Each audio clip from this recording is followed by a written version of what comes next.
Train के AC डब्बे में एक हैरान कुन वाकया पेश आया। खातून मुसाफिर ने सफ़र के दौरान सिगरेट सुलगा ली। साथी मुसाफिरों ने एतराज़ किया तो वो भड़क उठी। खातून ने सख्त लहजे में उनसे बहस शुरू कर दी। एतराज़ करने वालों को दबाने की कोशिश की गई। इस वाकया से डब्बे में कशीदगी पैदा हो गई। मुसाफिरों ने इस बदतमीज़ी पर शदीद नाराज़गी जाहिर की। उन्होंने रेलवे रूल्स की खिलाफ वर्जी पर कार्रवाई का मुतालबा किया। रेलवे हुक्काम मामले की जांच शुरू करने वाले हैं। ये वाकया मुसाफिरों के बढ़ते हुए बदनज़मी के रुझान को जाहिर करता है।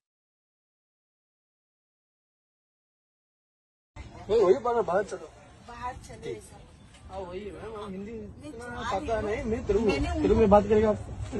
वीडियो बनाओगे आप? यार ये बिल्कुल गलत बात है।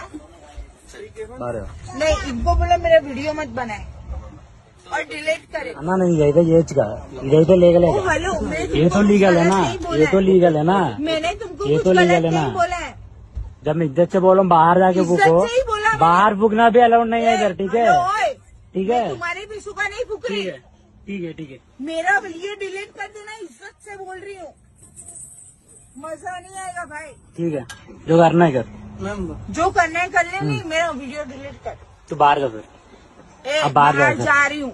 जाओ फिर। तेरे बोले में तेरी ट्रेन नहीं है। अच्छा, तो किसका है? तो किसका है? वीडियो डिलीट कर। आपका है ट्रेन? पहले वो सिगरेट लेके आपका है? अरे मैं बाहर जाने को मना कर रही हूँ क्या? जाइए ना फिर। तो मेरा वीडियो क्यों बना रहा है? Why are you smoking inside the compartment? Why are you smoking inside the compartment? It is a AC compartment. Don't you know that? अन्ना मेरी पुलिस में You बुलाओ। are arguing. मेरी पुलिस में Call the बुलाओ। RPF. एक काम Call the police को RPF. बुला। बस। पुलिस को बुलाना है ना। पुलिस को किसको अब बेटा, अब आराम से बेटो। अब बेटा बुला रहे आप बेटो।